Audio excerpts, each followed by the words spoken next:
Hello, today I'm gonna talk about latest news from electronics we came into understanding.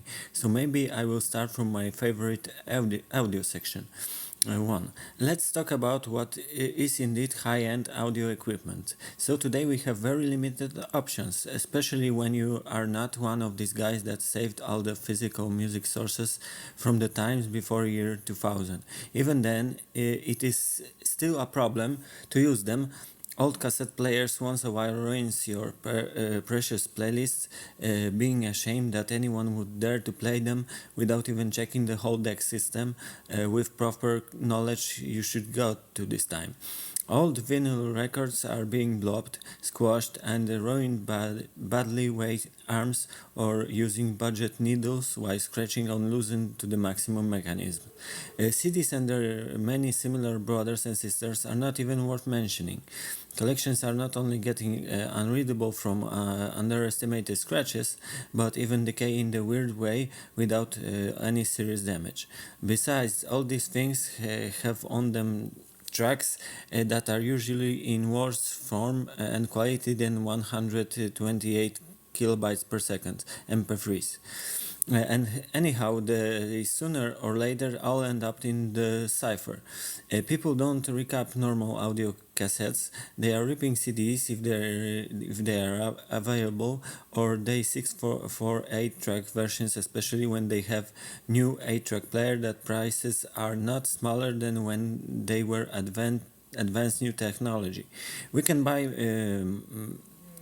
mic faders to without any contact read and scratch on original vinyls.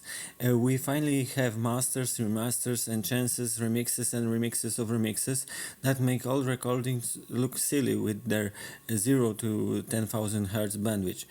All this in theory, because in real life we have tons of audio formats, codecs and players. We all came across files that are made from the same recordings, but they sound totally different. There are finally protocols that without warning are robbing us out of precious audio quality, like for example Bluetooth or CD players mechanism.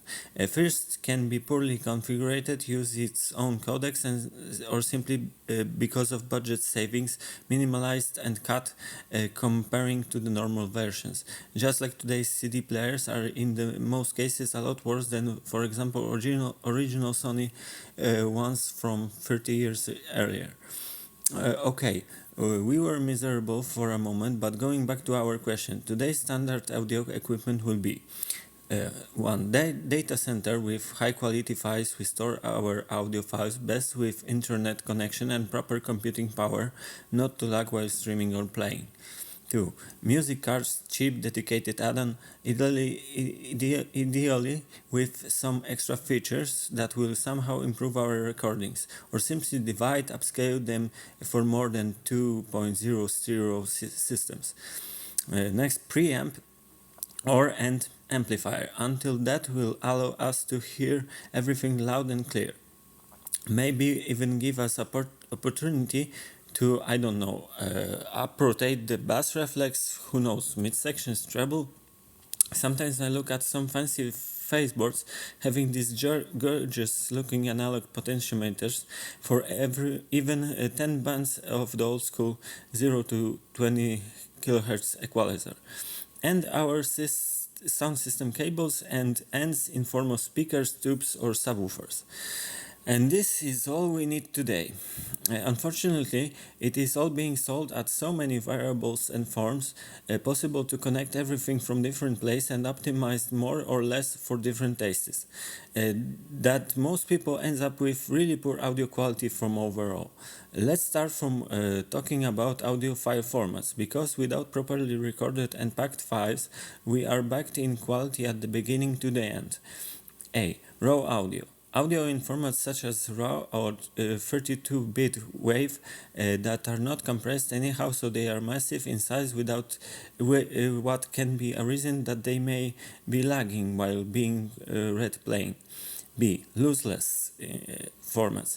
I mean theoretically lossless, because usually they should have the same quality, only eliminating some data that no one could hear. Lossless formats is also possible, see, now because of my algorithm that operates on the binary level using mathematical rules dictionary to in fact endless compress, but now they are not available. D. Loose formats that are visibly destroying audio spectrums, and depending how good they are now and how many kilobytes per second are allowed, making better or worse versions that are easy to receive or send even on rather slow connections. I will not tell you about every option there is. You should find out every single one and test it yourself. Here are some interesting facts though. MP3s are being made by two algorithms. One is original Fraunhofer University algorithm and the other is called LAME and was created by or for Winamp. The thing with this is when we want to unpack MP3 files, we should always use only one and the same algorithm. When we do it this way, we have biggest chance that after additions, repacking, we would not get scandalic quality loss.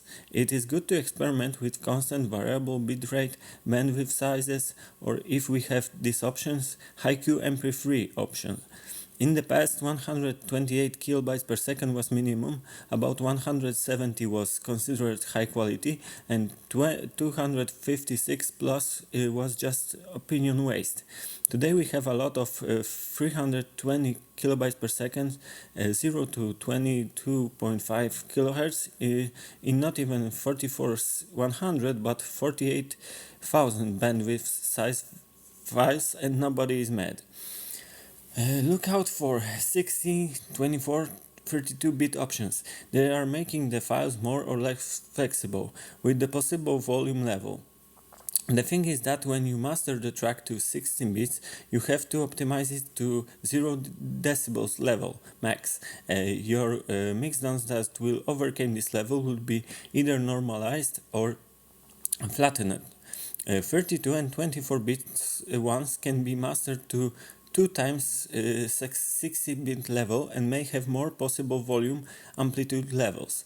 It is important because professional mastering need not to be performed until the end. This means that you should not shrink your tracks. Try to keep them at 100% level without going down. Going down from 0 decibels only makes the audio less dynamic. You can upscale it, but you will get only approximation, not original synthwave.